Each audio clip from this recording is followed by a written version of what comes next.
शहर के एक छोटे से घर में अलमारी के ऊपर रखा एक पुराना लकड़ी का बक्सा धूल में डूबा हुआ पड़ा था।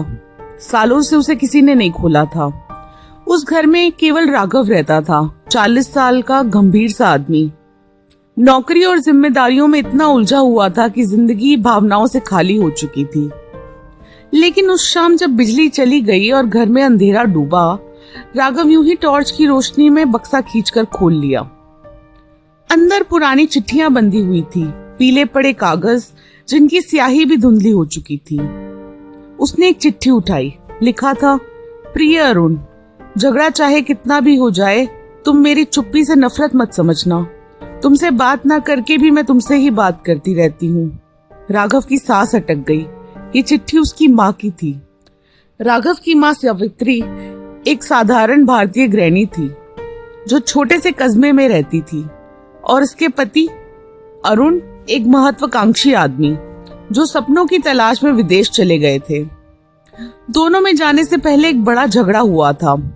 अरुण ने गुस्से में कहा था, तुम्हें मेरी महत्वाकांक्षाएं समझ नहीं आती, मैं लौट कर दिखाऊंगा, तभी तुम जानोगी कि मैं सही हूँ। उसके बाद वे चले गए और सावित्री अकेली रह गई।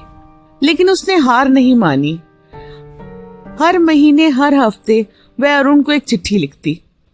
हर खत में कभी गुस्सा, कभी सिर्फ इंतजार, कभी प्यार और एक छोटी सी शिकायत, कब लौटोगे। राघव बड़ा होता गया, पर उसके मन में हमेशा पिता की कमी रही। माँ अक्सर कहती, पापा दूर हैं लेकिन तुमसे बहुत प्यार करते हैं। राघव ने खतों का कभी जिक्र नहीं सुना। माँ अकेले कमरे में बैठकर लिखती, मोमबत्ती में, धीमे बल्ब में चिट्ठियां संभालती, पर जवाब कभी नहीं आया। धीरे धीरे घर का माहौल बदल गया।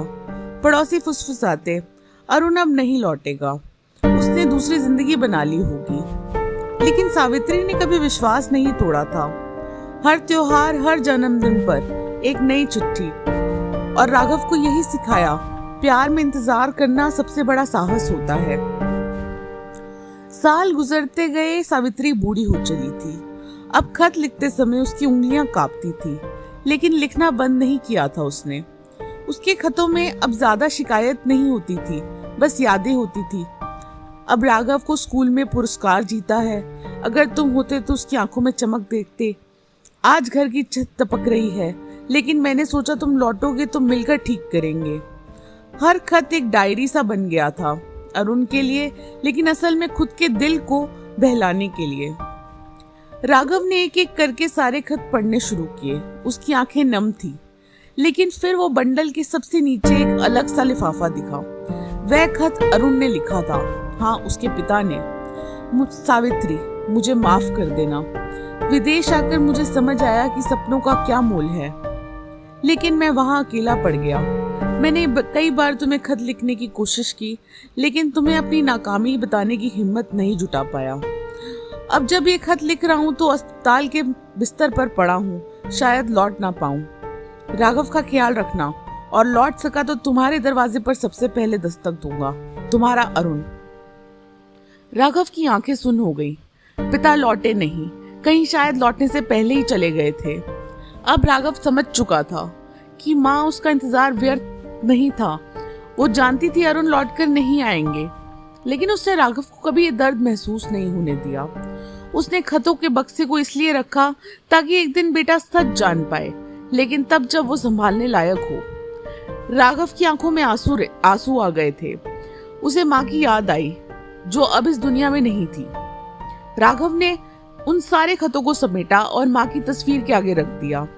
धीरे धीरे उसने मोमबत्ती जलाई और माँ को बोला, अब समझ पाया माँ, तुम्हारा इंतजार, तुम्हारा दर्द, तुम्हारा प्यार।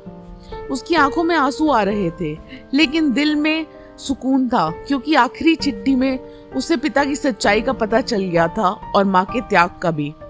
कभी कभी जिंदगी से बड़े सच बक्से में छुपी पुरानी चिट्ठियों से सामने आते हैं।